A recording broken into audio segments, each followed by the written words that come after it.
Faleminderit kryetar, nderuar koleg. Po lexoj një mesazh që kam marrë sot nga Imshta, është një fshat në Myzeqe. Është njësia e dytë prodhuese më e madhe e shalqinit në këtë vend. Përshëndetje, deputet. Si jeni? Si vjet puna me shalqinin është katastrofë. Pika e grumbullimit në Imsht ka mbjell me hektar. Vetë personalisht, vetëm Golja. Po e përmend të Golen sepse ky është institucion, nuk është individ. Me ortakun e tij nga Kosova, kanë mbjell 200 hektar dhe djersa e fermerëve. Tallen pikat e grumbullimit sot, që po të shkruaj, këta dy persona e mbledhin shalqinin nga ne buqit me 50 lek. Me nder tallen me fermerët, që janë zhytur në borxhe, me kredira, deri në fyt, kemi 4 vjet, që ju themi ju si deputet, dhe i kemi shkruar edhe zëvendës ministrit të bujqësisë, dhe nuk kemi një përgjigje nga partia jonë, që e kemi votuar me shpirt dhe nuk na kthen përgjigje për këtë shqetësim. Që nuk dalim dot nga borxhet dhe kredit që kemi marrë në përbanka me respekt, filani në emër të gjithë fermerëve të Imshtës. Tani, çfarë ndodh sot në territorin bujqësor? Buju kërkon prodhoj, siç këta të Imshtës bëjnë. Kur sezoni para tij ka qenë i mbar, mbjell me paratë e tij. Blej inpute, shërbime, duke filluar nga punimi i tokës deri tek frezimi i saj, mallra që janë ushqyes edhe mbrojtës të bimës në fund edhe të prodhimit. Kur sezoni para tij ka dështuar, pra nuk ka marrë paratë e veta, merr borxh. Ku të mundet? Tek i ngjashmi, nëse i ngjashmi bujk ka para. Tek mikrofinanca, pra tek institucionet e mikrokreditit.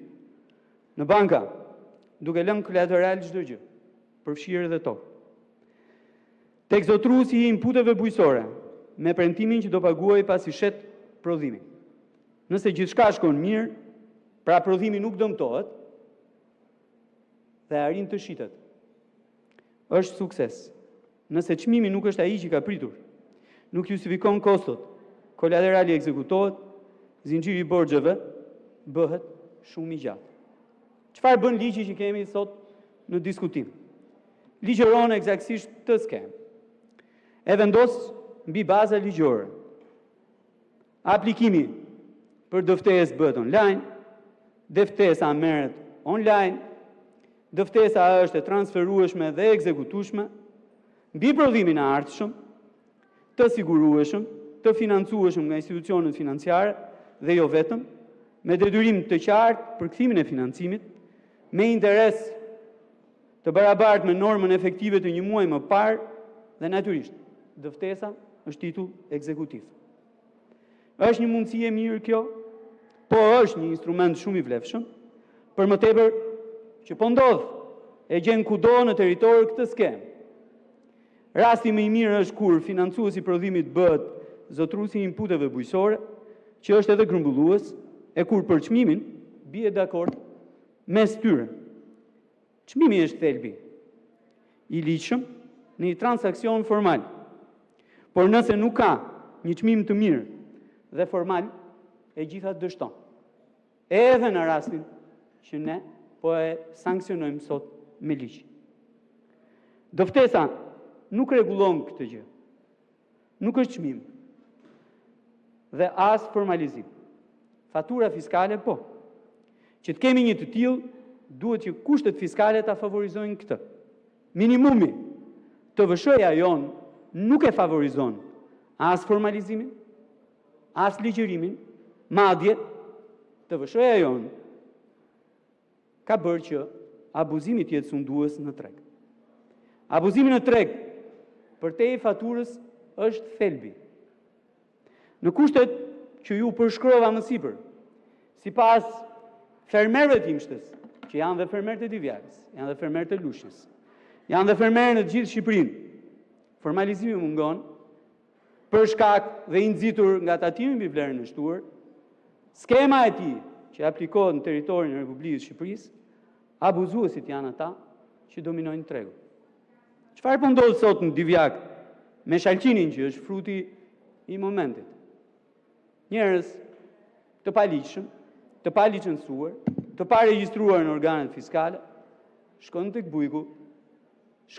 bujku, shfrytëzojnë situatën e tij të vështirë, sepse shalqini nuk mund të rri në 40 gradë në fush, ka kohën e tij të pjekës, ndryshe dështon, dhe i imponojnë çmimin e tyre. Cili është çmimi sot? 6 lekë, 7 lekë. Cili është çmimi jo më larg se 300 metra nga këtu, në pikat e shitjes së frutave dhe perimeve? 30 lekë. 30 lekë. 5 herë më shtrenjtë. Prandaj, nëse duam të bëjmë diçka dhe të japim sukses kësaj skeme që po miratojmë sot me ligj, do duhet që ta nisim nga aja, nga sistemi fiskal që kemi për prodhimin bujqësor dhe për produktet bujqësore. Nëse s'bëjmë këtë, ky ligj ka dështuar që tani. E votojmë ne, se votojmë ne, është një histori tjetër, po është i dështuar eksaktësisht për këtë gjë. E dyta gjë që duhet bërë, dhe duhet bërë shumë qartë, duhet ndarë zotruesi i inputeve bujqësore nga grumbulluesi, nga eksportuesi, dhe në fund fare edhe nga financuesi. Se në rastin kur zotruesi i inputeve bujqësore, apo grumbulluesi, apo eksportuesi, janë të tre bashkë, e në krahun tjetër janë dhe prodhues, siç është rasti i Imshës, me 200, me 300 hektar, ajo do të ndodhë që shkruar këtu.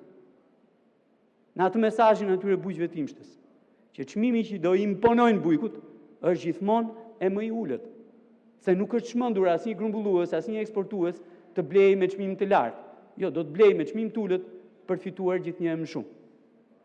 Shpreha që përdoret sot nga këta, nga ky grup i bërë bashkë në një, është shumë e thjeshtë. Do ta lësh shalqinin me këtë çmim, me 5 lekë, me 6 lekë, apo jo? Jo, po ik pirdhu, më falni për shprehjen, ik pirdhu se nuk ta marr. Kjo është marrëdhënia tregtare sot atje në fusha. Kjo është marrëdhënia tregtare sot. Bëjmë mirë që ta ligjërojmë. Bëjmë mirë që ta legjitimojmë. Dhe ligjërimi, legjitimimi bëjnë atë që është themelore. Mbrojmë bujkun dhe mbrojmë prodhimin e tij.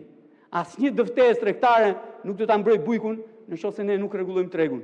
Nuk rregullojmë sistemin fiskal dhe nuk mbrojmë bujqit nga fillimi, nga financimi i prodhimit të tij e deri në fund. Raste suksesi ka, por raste që ka nevojë të trajtohen për t'u zhbërë, sepse janë pjesa e abuzimit me bujkun, edhe me djersën edhe mundin e tij, patjetër që janë aty, duhen parë, duhen zhbërë sa më parë tjetër mundur me qëllim që bujqit marrin frymë. Faleminderit.